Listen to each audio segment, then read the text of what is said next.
Hi everybody, I hope you guys are all staying safe and healthy during this time, and I hope that you guys enjoy my presentation of the Feng Shui Kingdom.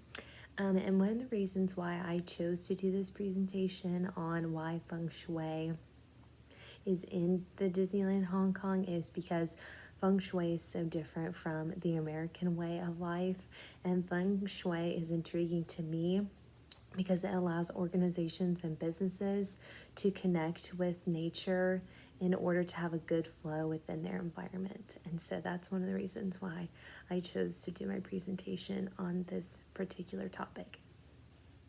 Okay, hi everybody. I hope that you and your families are all staying safe and healthy during this time. So right now I'm going to be presenting on the Feng Shui Kingdom. And so this is going to be talking about how Feng Shui was useful in designing and building Hong Kong Disneyland. So the main objectives that we're going to be talking about today are the definition and meaning behind Feng Shui. And we're going to explain why Feng Shui was important in designing the Hong Kong Disneyland. And we're also going to be explaining how Disneyland's Hong Kong came into fruition. And we're also going to talk about how the ideas and concepts of Feng Shui are present in Hong Kong Disneyland. And then we're going to have a conclusion at the end. So to start off, what is Feng Shui? So Feng Shui, I actually learned this about in our Intercultural Communications book. And so it talked about how Feng Shui influenced the design of Hong Kong Disneyland, and I knew that this was something that I was really interested in and that I needed to learn more about. And so Feng Shui is the meaning of wind and water, an ancient Chinese philosophy related to the I Ching and the principle of yin and yang. And so the goal of Feng Shui is to find the most harmonious and auspicious place to live and to work. And so that comes from our Intercultural Communications book. So why is Feng Shui important? So when Disney started designing and implementing their new plan for Disneyland, they knew that they needed more than Mickey's magic to help them. They knew they needed the extra boost of Feng Shui.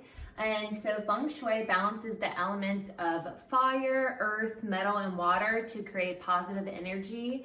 And these elements can be seen throughout the park, which comes from an article in BBC. And then Tom Morris, who was the chief designer of Hong Kong Disneyland, he stated that it's a tricky business, but few dare to ignore it in Hong Kong. Many believe that bad Feng Shui can cause financial ruin, and Disney wasn't about to risk that. And so that actually comes from an article in the Las Vegas Times. And so kind of to talk a little bit about Hong Kong Disneyland.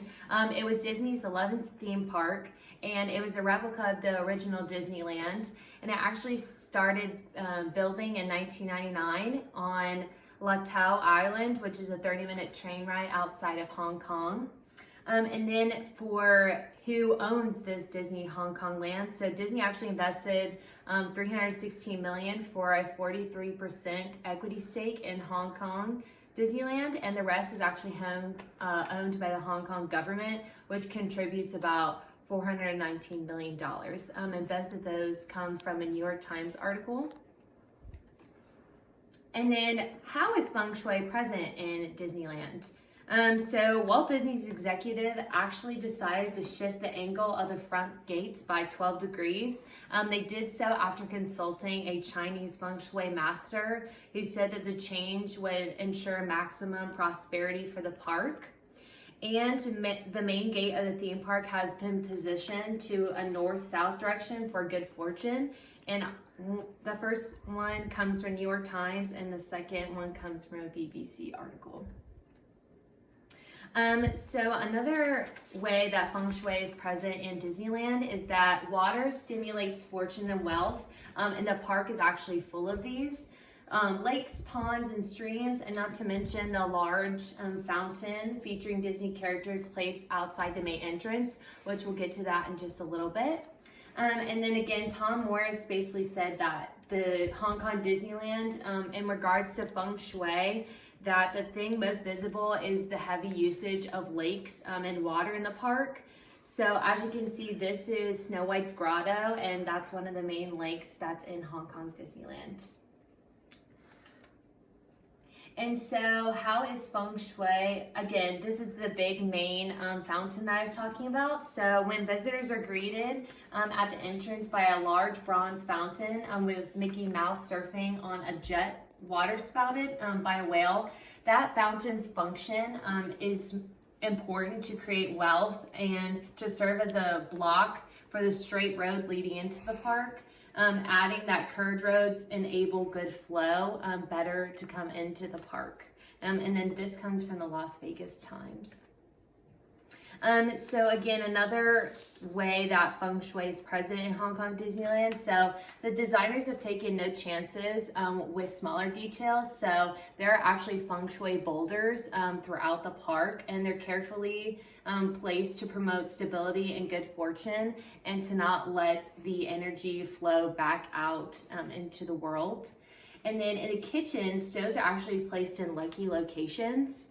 And some areas are designated as no fire zones, and to balance the 5 elements and to reduce accidents. In one Chinese restaurant, there's even virtual fire videotapes to project on the wall in order to balance out all the elements. And both of those come from an article in the Las Vegas Times. And so to talk about the opening day, so when Disneyland Hong Kong was trying to choose an opening day, they actually consulted a Feng Shui master and to help them pick the opening day for the park. And so the opening day was actually on September 12th, 2005.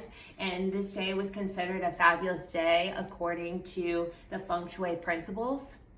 And according to Tong Shin, a popular almanac dictating the do's and don'ts, for every day of the year, September 12th is a lucky day for business openings, banquets, and moving to a new house. And both of these actually come from an article in the Las Vegas Sun.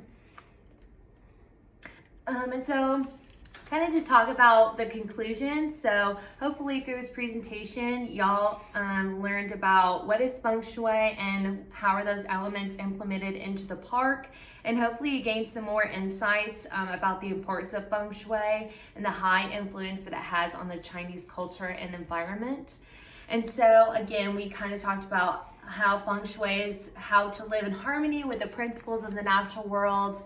It's important to have Feng Shui into the Hong Kong Disneyland because it brought prosperity and peace to the park. And then Disney wanted to expand their parks across the world. So both Disney and the Hong Kong government both own the park, and Feng Shui is present all throughout the park by waterfalls, by fire, by the Feng Shui boulders, and much more. So I really hope you guys enjoyed this presentation, and I hope that you guys are doing well. Thanks.